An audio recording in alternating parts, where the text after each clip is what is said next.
Good morning, Year 4. So I'm going to read you the first chapter actually. Yesterday it was a prologue, so it's like the beginning bit of the story.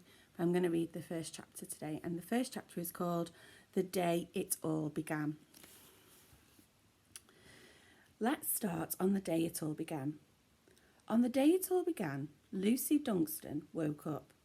Right, well, that's a start, but it's not very exciting, is it? Let's try again. On the day it all began, Lucy Dunstan woke up to a rather unusual sound. Okay, that's a little bit better. Let's see what happens next. It was the sound of the alarm clock ringing in her mum's bedroom. Well, it's got a bit boring again, hasn't it? Let's try that bit one more time. It was the sound of the alarm clock ringing in her mum's bedroom because Lucy's mum wasn't there to switch it off. You see, Lucy was about to find out that while she was sleeping in the night, her mum had disappeared. Oh my gosh! Imagine waking up to find your mum had disappeared in the night. Gives me creepy tingles every time I tell this story. I bet you're thinking, this is going to be the best scary story ever. I can't wait to read it. Tell all my friends that I'm really brave because I wasn't one bit scared, even though you were totally scared all the way through. Well, this is only just the beginning. Wait until you read what happens later when the Creakers come out. Let me know if you get scared, because I am. Back on the day it all began, Lucy climbed out of bed, slipping on her fluffy blue dressing gown and walking across the creaky floorboards, which were warm from the morning sunlight creeping through the curtains. Would you like to know what Lucy looked like? Of course you would. Here's a picture. As you can see, there you go. As you can see, she had shorter hair than most girls. It was brown as mud or chocolate. And even though Lucy liked it short, her mum insisted she keep her fringe. It stops you from looking like a boy, her mum would say. This was before she disappeared, of course. This really wound Lucy up, as her fringe always seemed to flop into her eyes, meaning she constantly had to lick her hand and slick it over the side of her face so she could see. Her eyes, once the fringe was out of the way, were greeny brown, or perhaps browny green. Either way, they were a bit green and a bit brown. You could say there was nothing particularly remarkable about Lucy at all, and it's true.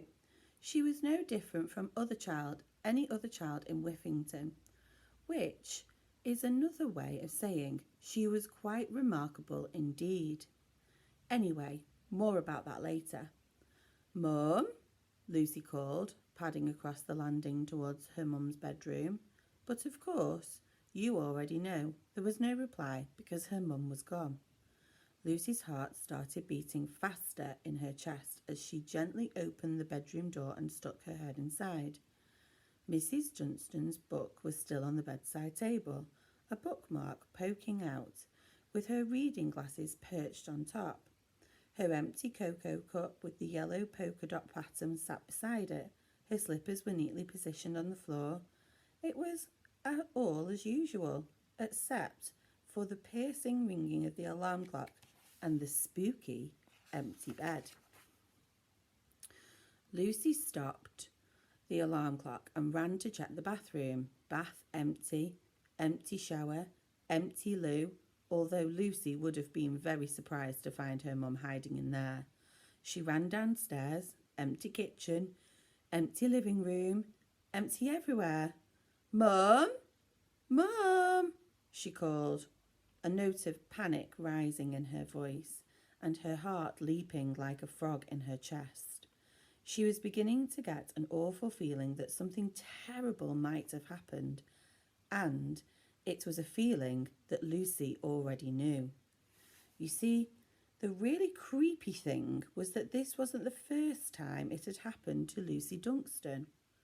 A few months ago, her dad had vanished too. Unbelievable, right? Lucy's mum had been devastated. Must have run off with another woman, Lucy had heard one of the other mums whispering in the school playground. What a cheating, rotten man, another had said, shaking her head. But Lucy didn't think her dad was rotten at all.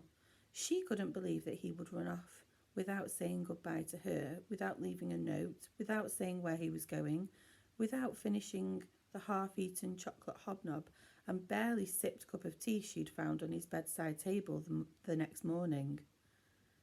So, on this morning, on the day it all began, Lucy had the strangest feeling that somehow this was all connected, that something weird was going on. Lucy ran down the hallway, snatched the phone from the little wobbly table and dialed her mum's mobile number, which she knew off by heart for emergencies, like a very sensible 11-year-old should. But as her mum's phone started ringing, Lucy saw it flashing on the arm of the sofa. Lucy ended the call and hung her head in defeat. Defeat. Feet. Shoes.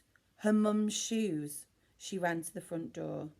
A pair of cosy, flat slip-ons with flower-shaped sparkly bits were sitting on the mat, exactly where Mum had kicked them off every night and where she'd slip back into them before leaving the house every day. Surely her mum wouldn't have left the house without her shoes, would she? Lucy's heart sank. It seemed far too familiar. On the day her father disappeared, one of the strangest things was that his favourite chunky black boots with yellow laces, which he wore every day, were still sitting by the front door, like he'd never left, just like her mum's shoes. Lucy knew there was only one thing for it. She was going to have to call the police.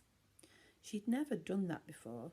Her heart was pounding like a drum in her chest as she pressed the number 9 3 times with a shaking, nervous finger. Now, what do you suppose happened next? If you think the police officer answered the phone and said, "It's okay, Lucy, I found your mum and we'll bring her right home right away and we'll even pick some breakfast up for you too. Would you like that?" Then you'd be very wrong indeed and should probably never write a book. What actually happened was possibly the worst thing Lucy could think of. Nothing. The phone just rang and rang and rang and carried on ringing until Lucy hung up. Since when did the police not answer the phone? Lucy said to herself, her voice sounding unusually loud in an empty house. A little voice in her head told her the answer when something spooky is going on. Lucy pulled open the front door and stepped out into the striking morning air. Oh, it was quite normal for the air to be stinky outside the Dunstons' family house. It smelled like a mixture of bum gas with a hint of mature sock cheese and had a sharp after scent of freshly brewed cabbage. It wasn't the house that smelled, it was the truck parked in the driveway. It was one of those chunky, clunky, nostril-stinging, rubbish-collecting trucks that trundle around town with those jolly-looking, grubby people in grimy overalls collecting everyone's rotten rubbish bags. Lucy's dad had been one of those jolly-looking, grubby rubbish collecting people. He was the bin man for Whiffington Town, where they lived. Where he used to live, before he disappeared. Since he vanished, his truck had been parked in the driveway, stinking out the whole street. Of course, Mrs. Dunstan had tried to sell the truck, but nobody wanted a stinky old thing like that. Even Whiffington Scrap Metal said that the pong was too strong for them to crush it, and so it stayed there on Lucy's driveway. If you ever find yourself behind one of these trucks, take a little care. Just take a little sniff, just a little one, and you'll know what Lucy Dunstan's house smelt like. Anyway, back to the day it all began. On Lucy's street, Clutter Avenue, she noticed instantly that things weren't right. Unusually, there was a long line of traffic clogging up the road as mums and dads took their kids to school and went to work and drove to the post office and the hairdressers and did all the boring stuff that grown-ups do. But today, the road wasn't busy. It just wasn't busy. It was completely deserted. Not a single car. Lucy looked left, then right, then left again, then right again, and she repeated that about 20 more times, which I won't bother to write because that would just be silly. But when she had finished, she was convinced she was right. Something weird was definitely happening in Whiffington town. What the jiggins is going on? She said to herself. What the jiggins indeed, Lucy. Where was Mr. Ratcliffe, the wrinkly old man who did yoga in his front garden in his underpants? He claimed it was his secret to staying young. Where was Molly, the milk lady who delivered fresh bottles of milk from her electric van?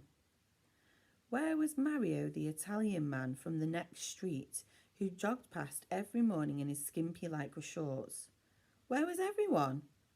That's when Lucy heard a noise. Her heart leapt. Was it Mum? A long, slow creak came from somewhere along Clutter Avenue, followed by a sudden clang. Hello? Lucy called. Mama? A small voice asked from behind the garden fence, 2 doors down. Oh, Ella, it's just you. Lucy sighed in relief as Ella Noying appeared. Her bouncy afro hair peeped out into the street, followed by her round cheeks and her big, deep brown eyes that always managed to get her out of trouble. She was wearing bright pink pyjamas made of shiny silk with her initials embroidered on the pocket. In one hand was a pair of pink heart-shaped designer sunglasses. Lucy never saw Ella without those. Lucy, I can't find Mama and Papa, and my avocado needs mashing, Ella whined. Before Lucy could even reply, another door opened across the street. Dad? Whispered Norman Quirk, a boy from Lucy's year at school, as he hesitantly stepped into his front garden. Norman was dressed in a pristinely ironed, meticulously clean Scout uniform, which was covered in the most achievement badges Lucy had ever seen. Here is a list of some of Norman's badges. Tree climbing badge, a tent pitching badge, a badge for spreading butter on toast all the way to the edges, and the indoor challenge badge, the outdoor challenge badge, the shake it all about the door challenge badge, a bed making badge, a cake baking badge, a cake and eating the cake you bake in the bed you make badge, the remembering to wash your belly button badge, and even a badge for collecting lots of badges. And there were a few empty spots on his uniform he needed to fill with new badges. Oh, hi, good morning, civilians, Norman said nervously, holding up 3 fingers in a Scout salute before fiddling with his neatly combed, mousy blonde hair. In the other hand, he covered his mouth to hide the tram track braces. You haven't seen my dad, have you? He asked, scooping a handful of mud from his front garden and sniffing it as in trying to pick up his dad's scent.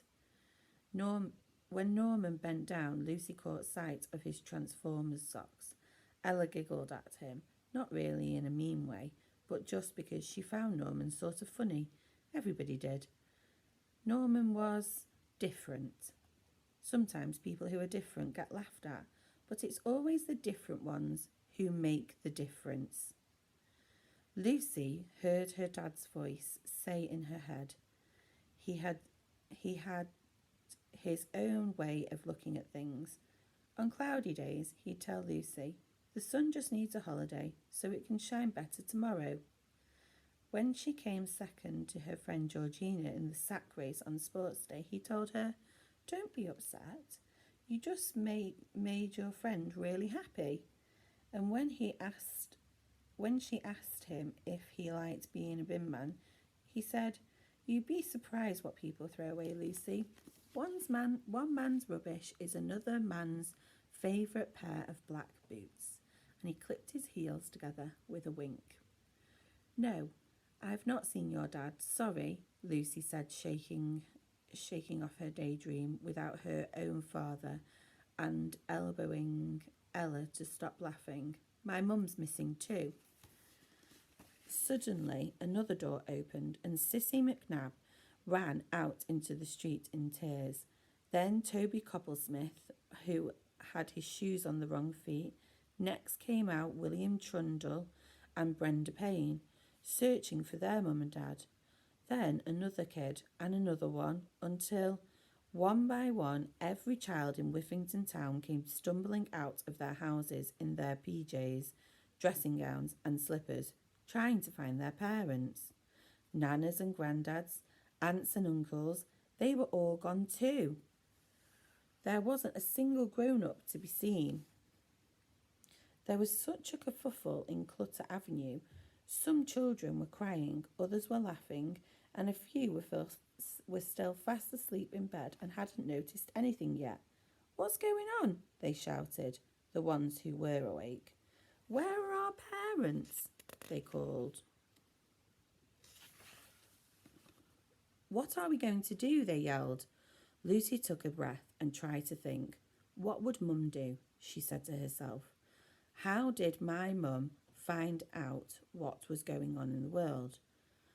Then, before she knew what she was doing, Lucy found herself clambering onto the steps of her dad's stinking rubbish truck. And above the noise, she yelled, "The news!" There was silence. Everyone turned to look at Lucy.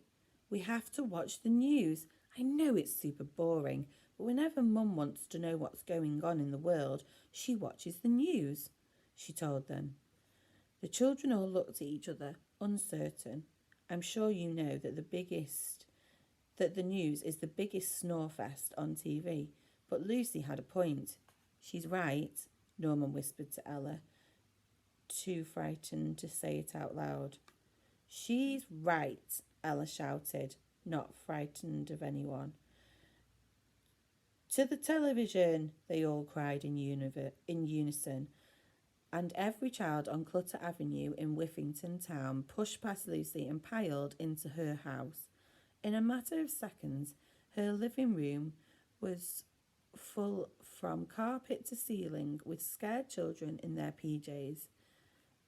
There were children sitting on the floor. There were children sitting on the floor.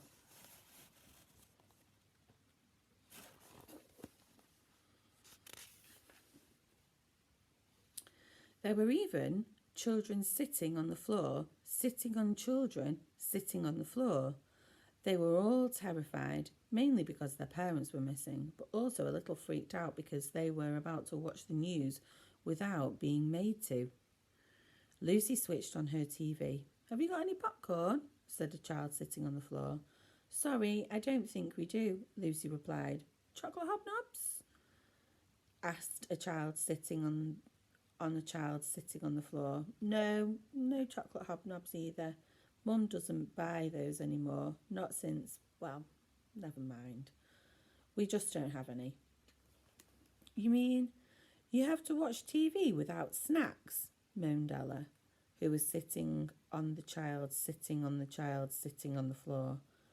Oh, okay, I'll go and see what we've got, promised Lucy, whizzing off to the kitchen. She returned a few minutes later with all the boxes of cereal from the cupboard and handed them out around the room. Take a handful and pass it on, she said, then got back to finding the 24-hour news channel. The moment it flicked on, her heart stopped. "Oh no," Lucy cried. "Look!" The crowd of children all spat out their cornflakes and Cheerios in shock, showering the room with chewed bits of soggy cereal.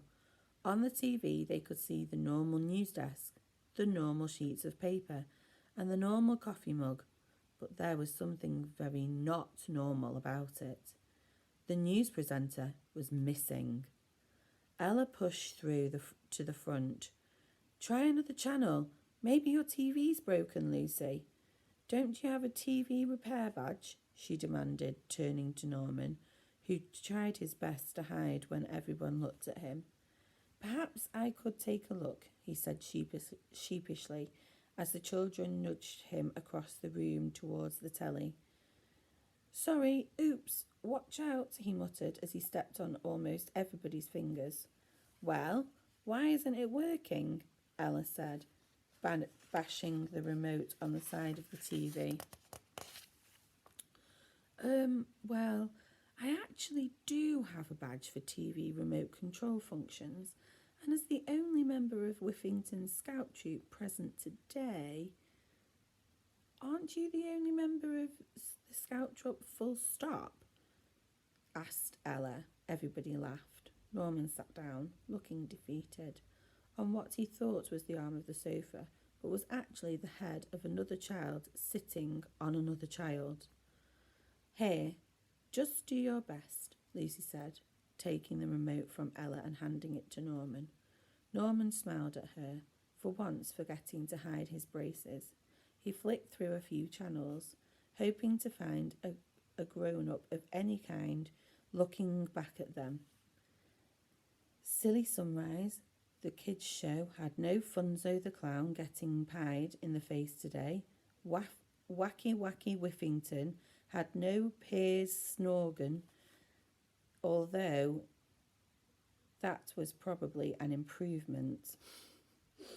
Norman flicked through the sports channels and shopping network and cooking shows, Whiffington weather, and just about every channel he could think of. Not a single one of them had a grown-up. It was almost as if every grown-up on the planet had just disappeared overnight.